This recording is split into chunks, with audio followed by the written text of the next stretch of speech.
நம்ம மாடி தோட்டத்திலேயே குண்டு மல்லியை எப்படி வளர்க்கலாம் அப்படின்றத இந்த வீடியோவில் டீட்டெயிலாக பார்க்கலாம். நம்ம மாடி தோட்டத்தில் குண்டு மல்லி வளர்க்குறது ரொம்ப கஷ்டம்லாம் இல்லை. நம்ம செடி நல்லா வளர்ந்து நம்ம அதிலேருந்து பூக்கள் எல்லாம் பறித்ததுக்கு அதுக்கப்புறமா அதிலேருந்து மொட்டுக்கள் எதுவுமே வராது. இலைகள் மட்டும்தான் நல்லா பச்சை பசேலுன்னு இருக்கும். இந்த டைமில் நம்ம செடியை ப்ரூன் பண்ணி விடுறது மூலமாக அடுத்து அதிலேருந்து வர தளிர்களில் நிறைய மொட்டுக்கள் வைக்கும்.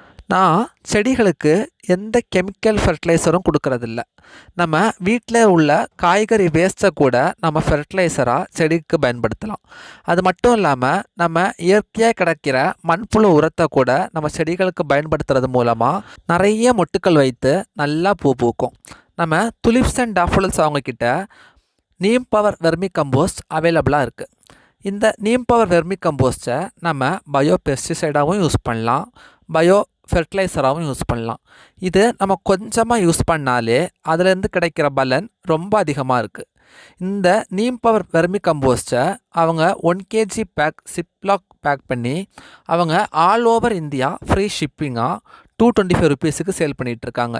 இது மட்டும் இல்லாமல் அவங்கக்கிட்ட நிறைய கெமிக்கல் ஃப்ரீ ஃபெர்டிலைசர் அவைலபிளாக இருக்குது. அவங்கக்கிட்ட ஃபெர்டிலைசர் மட்டும் இல்லாமல் பாட்டிங் சாயில் கூட அவைலபிளாக இருக்குது. உங்களுக்கு கெமிக்கல் ஃப்ரீ ஃபெர்டிலைசர் தேவைப்பட்டுச்சுன்னா கீழே டிஸ்கிரிப்ஷன் தெரிகிற நம்பருக்கு கால் பண்ணி ஆர்டரை ப்ளேஸ் பண்ணிக்கோங்க. நம்ம சேனல் நேம் சொன்னீங்கன்னா மேலும் பல காம்போ ஆஃபர்ஸும் உங்களுக்கு அவைலபிளாக இருக்குது.